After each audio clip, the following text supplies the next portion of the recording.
Ladies and gentlemen, welcome back to the channel. It's Monday night, we're live, and as you can see to the right hand side, for once, I'm not alone. I am joined by the CELTIC the Thunder's very own Ryan McGinley. Ryan, how are you doing on this I would say lovely Monday night, but it's quite dire outside. Can you hear the wind?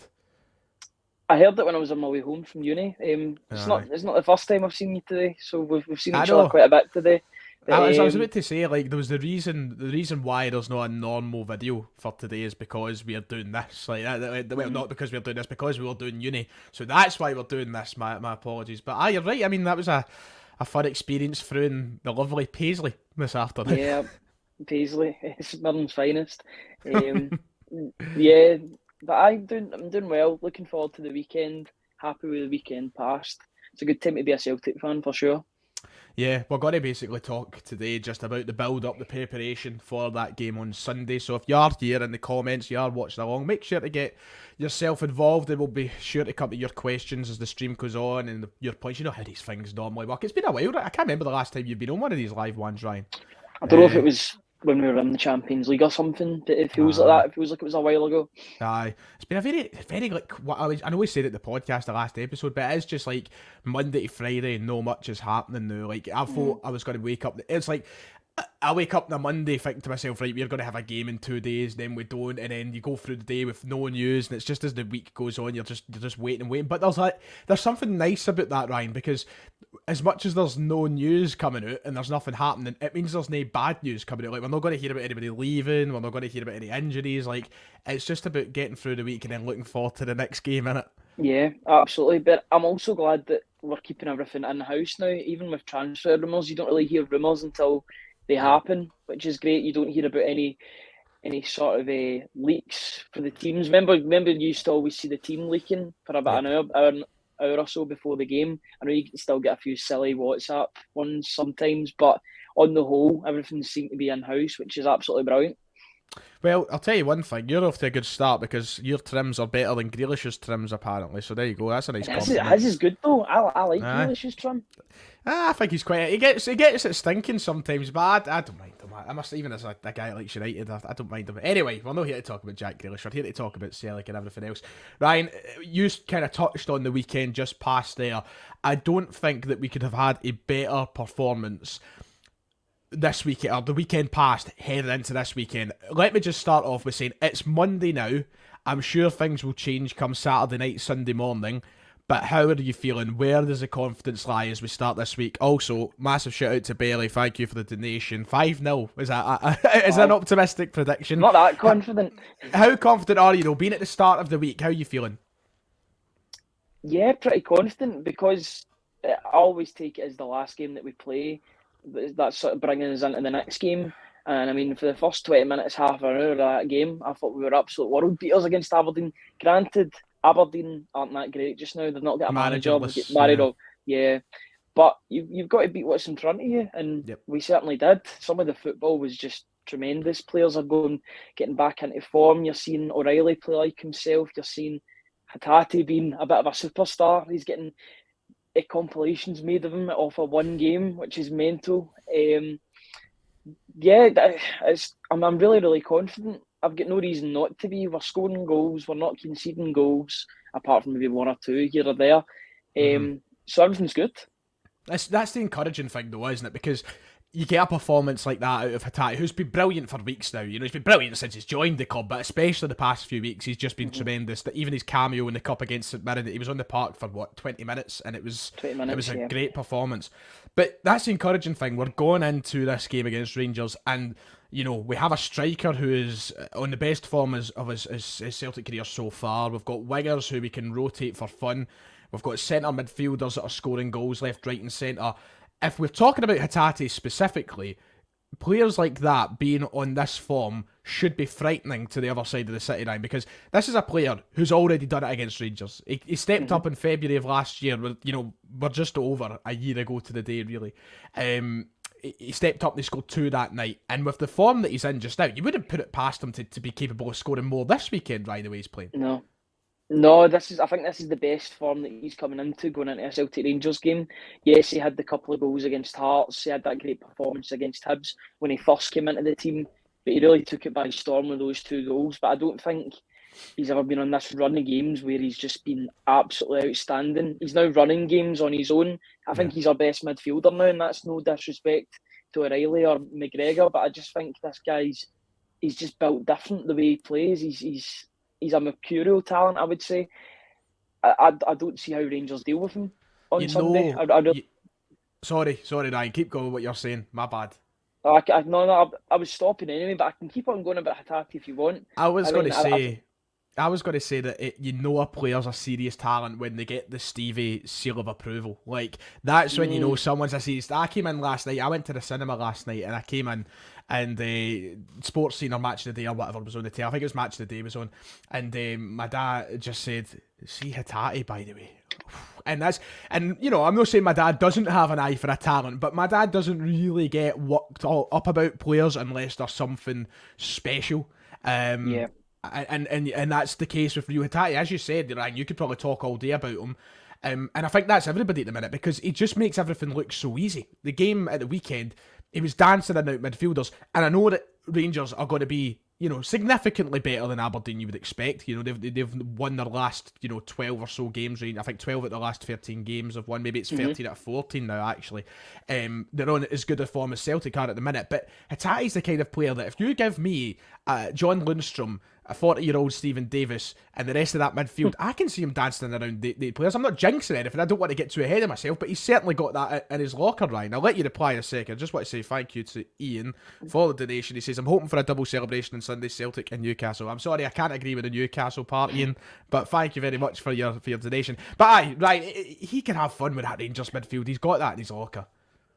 He can. I noticed you were talking about Stephen Davis. I'm like, is he miraculously recovered? Because I thought he was out for the rest of the season. Is he? Well, to be honest, I was just throwing out midfielders' names that play for Rangers. I wasn't really guessing who was playing at the weekend, but I'm just giving the examples, really. Their big blue hope is that the new midfielder Raskin, this world beater. Well, it's about time they see our world beater and Hatate against them. Let's see how good he really is against the form player. The best player in the league. Let's see if they can deal with him. The best player in the league. Oh, big claim. I don't think it's close at the moment. I think he's just absolutely dominating games. Yeah, I think that right now there's probably a genuine point to be made and say that he could be the best player in the league at the minute. I've always been of the kind of opinion that Jota is maybe that, but I think recently Hatate's just been showing it. And you've got to remember, Hatate is playing the most important role in the park. The centre midfielders are the most important position to a football team. Everything goes through them. They're slap bang in the middle. They've got so much duty both going forward and going back. It's not an easy role to play, and any centre midfielder's going to tell you that at any level, whether it be a Sunday League footballer or a professional footballer, they're going to tell you it's the most difficult position to play.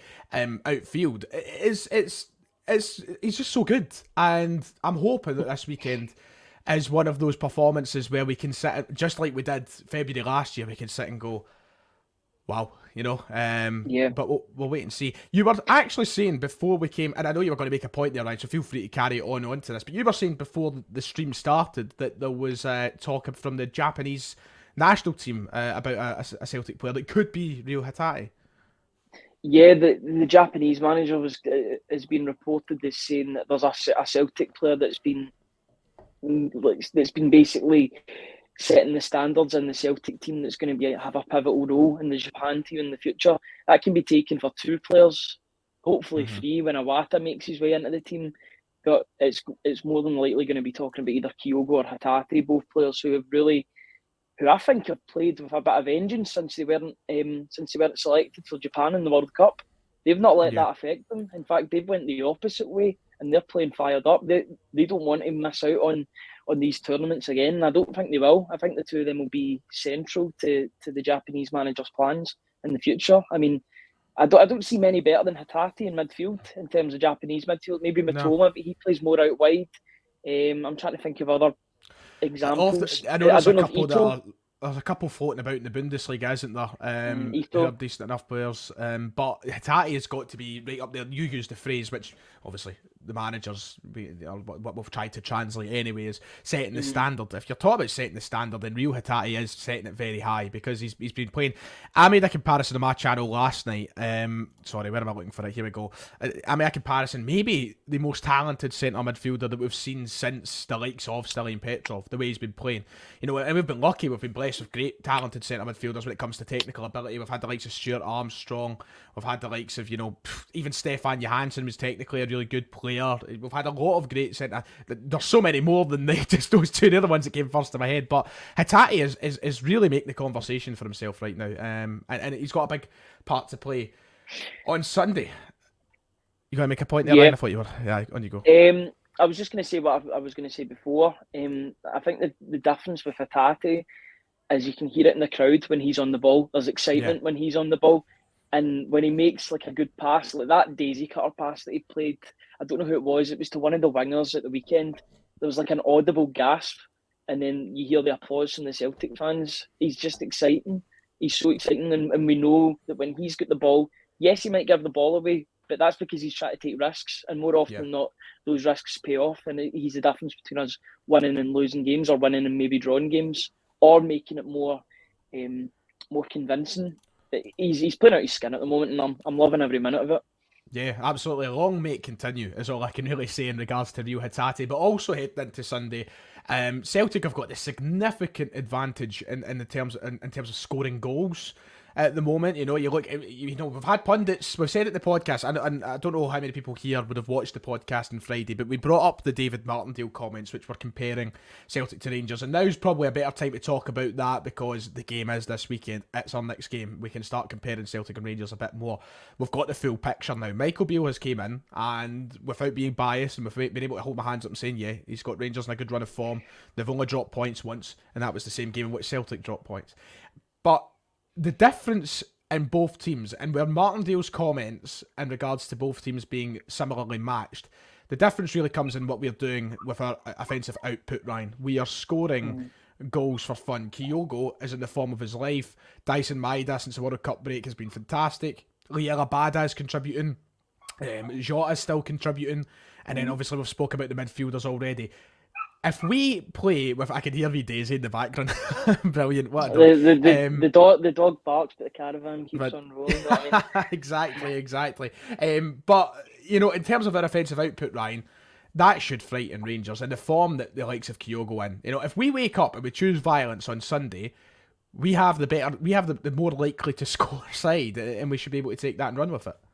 Yeah, absolutely. And we've got players that have inflicted a hammering on Rangers this season already. Yes, the manager's changed. Yes, Giovanni Van Bronckhorst isn't in charge anymore, but it's still the same players apart from Raskin and Cantwell. These players have almost gotten used to getting beat like this, because they get beat 3-0 the season before. And I mean, it's not that much of a turnover of players. It's still the same sort of characters. So they'll still have that sort of mentality deep in their brains somewhere, that they could get a pasting off of this Celtic team, and I hope that is the case. I think we're due it. After that 2-each game, we started so well, and then we allowed the game to get the better of us, but we still get a point out of it. But I would even put factors into that, because there was a virus going about the camp at that point as well. Yeah. Some of our players just weren't in tip-top condition, but I feel like we're going into this one in the best possible way. And I'm really, really excited for Sunday. And it's Monday, and I just want it to be Sunday already. Yeah, I know. It's like, I wish that I could hibernate for the week, like freeze myself or something till Sunday. So we got you out the way today. Aye, exactly. Like going on holiday, football manager. Aye. Well, do you want to hear an interesting statistic, right? You've probably already seen it by now, and I'm going to give a shout out to the brilliant John McGinley of 67 Hail Hail, because he pointed this out to me via his article that he posted yesterday. And Celtic are actually on course to breaking a very long-standing goal-scoring record. And that's do you know what annoys me? On Twitter, we've seen this discourse on Twitter over the past few days where the Rangers fans are once again giving it the Kyogo's no that good. Kemar Roof is easily the best striker in the squad. Hatate's no that good. It's the typical. You always see it, and I love that. Let them think that. I really don't mind that. I don't want to underestimate them, but they certainly shouldn't underestimate us. But John McGinley posted this article yesterday, 67 Hail Hail. Ryan, the goal scoring record for Celtic within a Scottish Premiership season We scored 116 goals across 38 games. Can you guess what season that was?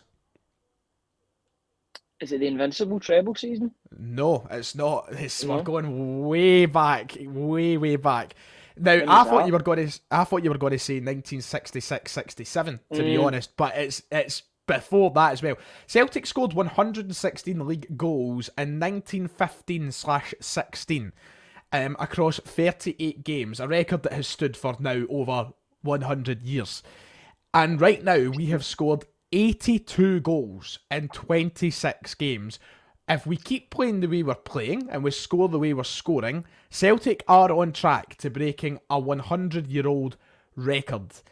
And this is a Celtic side that, according to some, isn't that great, and Michael Beale's catching them, right?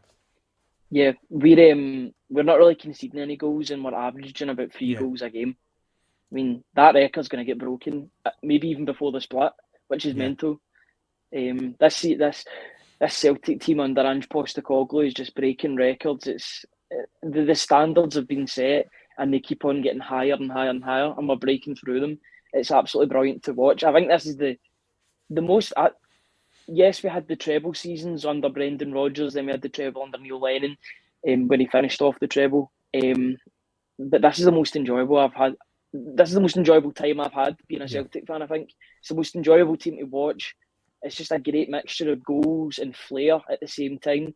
And long may it continue. I'm loving every single minute of it. Every single goal I'm treasuring. And we don't really score that many tap-ins either. They're all good goals. I mean, you look at the goals we scored at the weekend. Hatate with 2 crackers. Abada with a great finish at the end of the game as well. Mm-hmm. And the goals are spread out. I know Kyogo's scored a lot of goals this season, but now O's chipping in with goals. Abada, Jota, Hatate. Hatate scored 4 goals in the last 2 games. Exactly. That's not bad for us. That wouldn't be bad for us. Even David Turnbull. Look at David Turnbull's record in the last few games. You know, when you've got players like Turnbull who are lucky to see 10 minutes in a game still scoring goals, it speaks volumes. It shows you how good we actually are and how easy it is for us to. And that's, you know, we've seen a lot of the whole thing. Like there was that whole thread on Twitter after the St Mirren game, where one of the St Mirren fans was giving it, it must be boring for Celtic fans turning teams over every week. Like, well, number one, no, it's not boring. But number two, it's not as if Celtic aren't working for this. You know, yes, we are better. Yes, we spend more money. It's obviously kind of standard procedure in that regard. But the way that we're playing football, we didn't learn that overnight, Ryan. This has been a process. This has been working hard, and there's a reason we're going to a cup final again at the weekend. Because the work that Ange Postecoglou has put in deserves the output we're getting.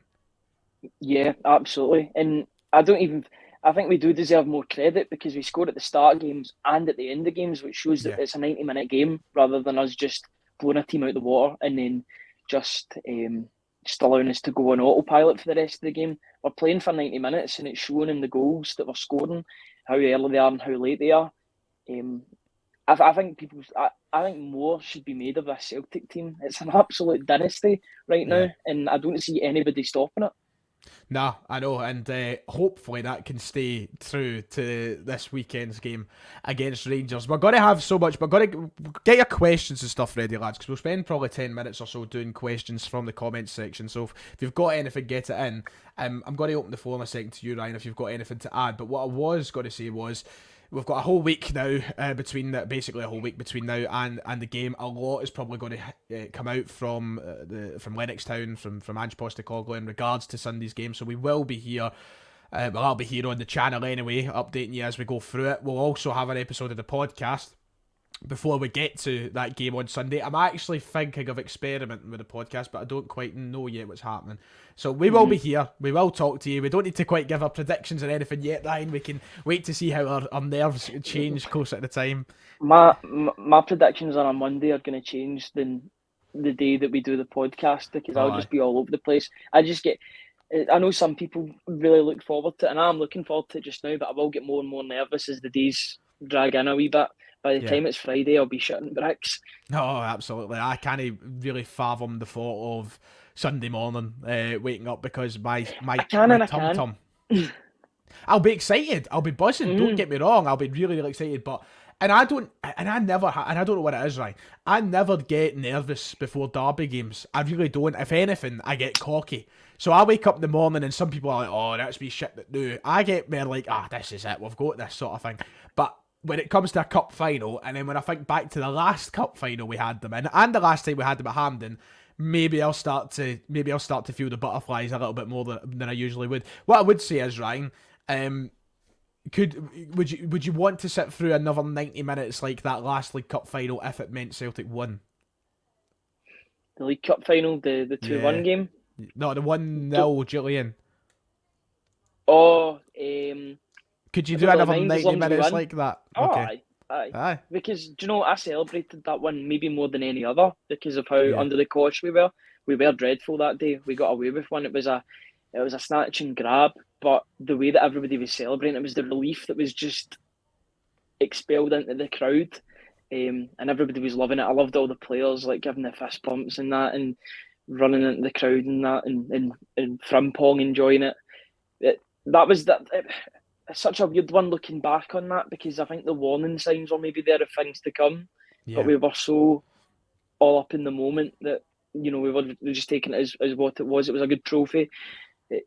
I'll take any win at this point. It doesn't matter. It's a cup final. As long as we win, I don't care. By hook or by crook, it doesn't matter how it's absolutely done.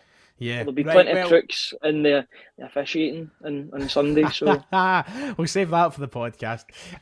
Have they announced who the referees and such are? They have, haven't they? It's who is it? It's again? Nick Walsh and John Beaton's doing the VAR. Lovely, great. But that's one of those things. You know how we on TSF a couple of weeks ago we done it was maybe about a month ago now. We done that like pet peeves in football, and one of the pet peeves from somebody in the comments and in the Twitter replies was people who moan about who the referee is because there's none that you turn around and go yes, Taylor. You know what I mean? There's like every single, you know what I mean? Like whoever the referee is, you're gonna go, oh, for fuck's sake. I don't think that there's any that are better than the others. But aye, we'll get it on the podcast. Right, before we go into the questions from our chat, who are patiently allowing to waiting for us to get questions allowed. Have you got any points you'd like to bring up? I mean, obviously we're going to have the podcast now anyway, but any that are in the current circulation? No, I'm pretty happy at the moment with how things are going. We're scoring lots of goals. We're hardly conceding any goals. We're in a good place going into this cup final, and I think it will be a good cup final. If you're somehow a neutral watching this, I think it will be one of the games to watch over the weekend. I know there's quite a few good games on at the weekend, but a lot of people should be tuning into that because it'll be a good game. Imagine you jinxed it there and it's now like a 0-0 on Sunday and just nobody is scoring goals or anything. I mean, that would be great. Don't care as long as we win. If we win in penalties, that's fine. Aye, I'll take it. But I wouldn't expect us to because they've got plenty of practice with them, so... This is nonsense. Ryan, don't meet up with Hamish every time you do. We get a negative result against them. That is nonsense. We literally pumped them 3-0 last February and then 4-0 at the start of the season. Like, I don't think that we can say it's negative results. I think it's because you were so confident in that one that you done with them, and then it was the 2 each. Aye, but why wouldn't we be confident? We're top of the league. We're confident. I'm always confident going into games. I'm always confident we can do something against them. It's just I get a wee bit nervous before.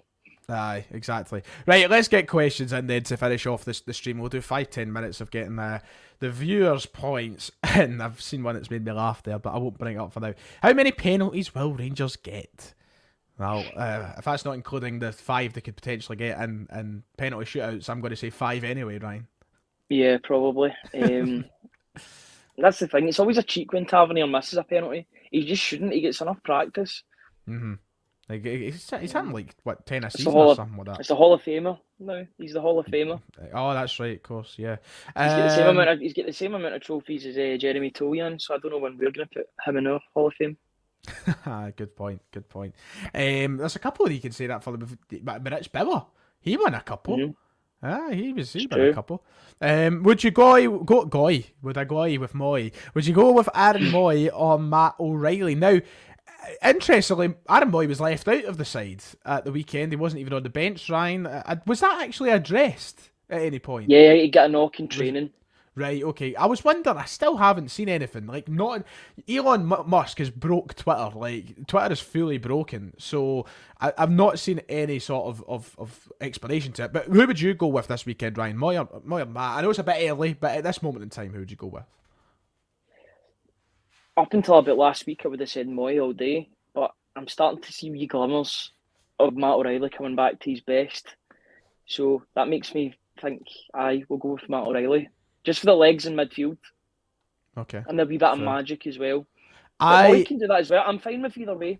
Yeah, that's the beauty of it, isn't it? It doesn't really matter, and as you said, I think most people will be on the Moy train. I'm seeing people giving in their answers just now, and I'm seeing a lot of Moy. I've seen a Matt in there. O'Reilly or Moy to start, that's the question again. But I've seen a few Moys, I've seen O'Reilly again.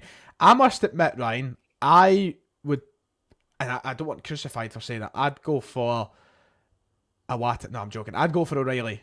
I would go for Matt O'Reilly as well. And the reason Don't I'd go threaten me with time with a Wata, by the way. I Talk would about him. I would go with O'Reilly, not because I think Moy should be dropped or anything like that, absolutely not. Just because I think for the first portion of the game, when Rangers will probably want to break out the gates and be hectic and go for it, I think that Matt O'Reilly probably has that slight turn of pace a bit more to keep up with the other Rangers midfielders. So I think I'd go for O'Reilly to start the game, and I'd certainly like to see Moy come into the game as the game goes on. But it's one of those ones, knowing the time we record the podcast on whatever day it'll be, I'll probably have changed my mind by then as to who I want to start. So Yeah, we'll wait and see. to steal Ian Crocker's sort of catchphrase. I think both will have their say on Derby Day if they play. One coming off the bench and one from the start. I think they'll both be important in that number 10 role, Yeah. regardless of who Ange goes for. But it's a pretty privileged position that we've got two really good players to play in the number 10 that can Yeah. both do a job. I'm seeing quite the comparison here. Iwata is the Japanese Neil Lennon. Think the guy will be brilliant. See, Neil Lennon, with everything that went on, with his departure from the club and the memes and his last few years as a manager, blah, blah, blah, it makes you completely forget that Neil Lennon actually was a footballer, and a pretty good footballer at that. You know, it makes you... So, I mean, Iwata is the Japanese Neil Lennon. Think the guy would be brilliant. You've been banging the drum about Iwata on social media, Ryan, and hopefully we see a lot more of him soon. I seen the 25 minutes. I see a difference in that game than when he came on the last couple of times. Yeah. Mick does everything so simply. His range of passing is good. He's quite composed on the ball. Him and Hatate do look similar when you're looking down on them. They get the same hair, but Iwata's just that wee bit bigger, a wee bit more robust. Yeah. I'm really looking forward to seeing more of him. I think he'll be so important in Europe next season, especially if we can play a double pivot with him and McGregor. Him giving us that sort of defensive edge and that defensive midfielder role will be great in Europe. One thing that I picked up on from the weekend, Ryan, was the actual size of both him and O. Big guys, man. And I know, like, O has came in, I think he's the exact same height as Yakimakis, so we've kind of like for like replaced that height side of things. But he looks like a bigger guy. He just, I don't know if it's just his build, but him and Iwata, they look hefty. They look hefty. Yeah. I thought he did okay. He didn't. He's only as good as his service. The same with Kyogo. Yeah. He didn't really get much service, but I don't think the wingers were as good as what they could have been on Saturday. I thought it was more the Hatate show than any of the wingers, even though Jota had a couple of chances. But if he'd have got service, he was in the right places at the right time, he would have got goals. It just didn't transpire like that. But we've got so many goals around the team that it doesn't really matter at this point because we're going to score anyway. Yeah. Let's see, Ryan, is there any Rangers players, good question, is there any Rangers players that concern you other than the VAR team, says Aero250? I think that the one player who seems to be on decent form just now that could stand out for Rangers on Sunday would be Malik Tillman. I think that he's probably the big one. Obviously, they've made a couple of signings. They've brought in Cantwell, they've brought in Raskin. Both of them I've yet to see enough of to sit and give an honest judgment. But I think if I was to point to any, Ryan, it probably would be Tillman. Yeah, I would too, but he's got a bit of an injury issue. He's getting a calf injury at the moment. I heard Beale talking about him on Super Scoreboard after the game. So I think he's touch and go as to whether he'll be fit for the game, which is I think a bonus for us. I think he's shown wee glimpses. I thought in the home game when we played them at home, he was absolutely anonymous. He looked really lazy on the ball, but he showed wee flashes in the Ibrox game to show that he is a decent player. He's only 20 years old, so he is going to get better as the time goes on. But he's getting goals for them. Like his numbers are pretty good for an attacking midfielder, so he's definitely somebody to look out for. I like this comment from Elliot, by the way. Hacks to come on and make Tavernier look like John Joe Kenny and win the game. I would love that. I would absolutely love that. Do you know, sometimes I just wake up in the middle of the night and remember John Joe Kenny existed. Like, I completely forget that he actually did play for Celtic, and then I just get the glimpse of him in that horrible kit from that season. I think he plays. Does he not play for Hertha Berlin now? Did he not move there? It was at. He was there on loan. Aye, I think he went back. Yeah, I'm just thinking all the right backs. We've got Frimpong. Frimpong's playing for Leverkusen. Yeah. We've got Sedi Janko and Gamboa that play for Bochum. It is the Bundes and Juranovic now for Union Berlin. Mm-hmm. So the Bundesliga is like a right back sort of heaven for Celtic. Well, where's Alistair Johnson going to end up? Bayern Munich. Bayern Munich, he's that good.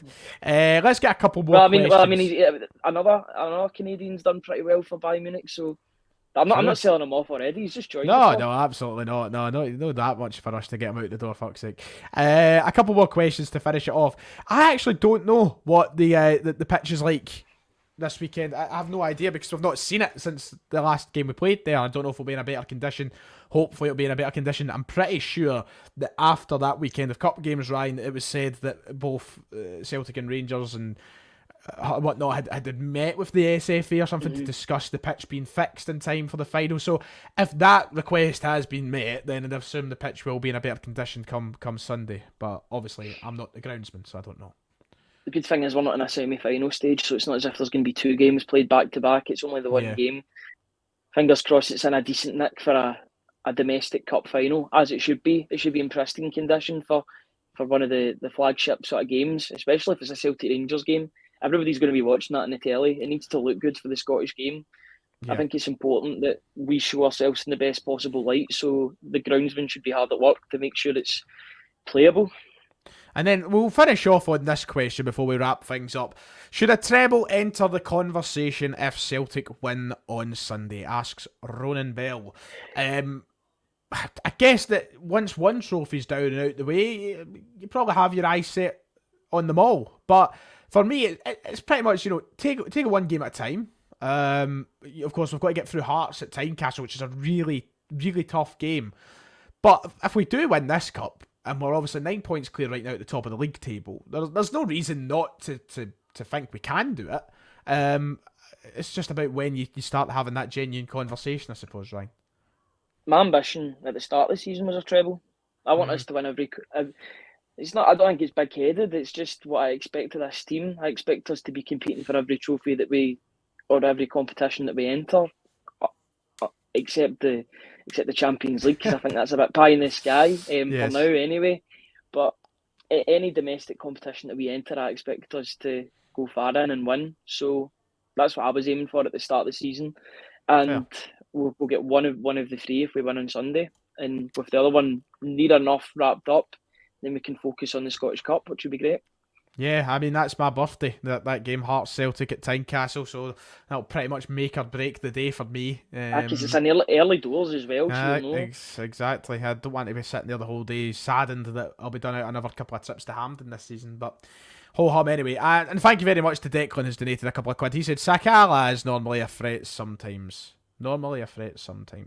Something about that sentence doesn't really sit with me, but thank you for the £2. And I guess Sakala is one of those players that, they can cause problems. Of course, against Celtic last year, he scored the goal at Celtic Park, didn't he? He did, when we drew with him. He hit the post as well. When he should have scored. But aye, anything you'd like to add, Ryan, before we wrap it up for this evening? Because that's 35 minutes, don't even like time flies when you're having fun. I was really tired when I was coming into this stream, but now I'm wide awake after talking about Celtic for 35 minutes. Oh, thank you. And just talking about Celtic, it just excites me really. I don't mean it in that way. I really enjoy talking about my team at the moment. We're in a good place for scoring goals. We're hardly conceding any goals. We're in a cup final on Sunday, so let's let the games begin, I guess. Absolutely. I cannot wait. Right, that'll do us this evening. Thank you, everybody, for coming out and listening to our start of the week preview. You can listen to us on the Celtic The Thunder for our end of the week preview, where I'd imagine we're probably going to be feeling a hell of a lot more nervous. So, we'll see you then. Ryan, thanks for joining me, mate. Everybody, enjoy your week, enjoy your Monday. I'll be back tomorrow with something, and I'll see you then. So, cheerio.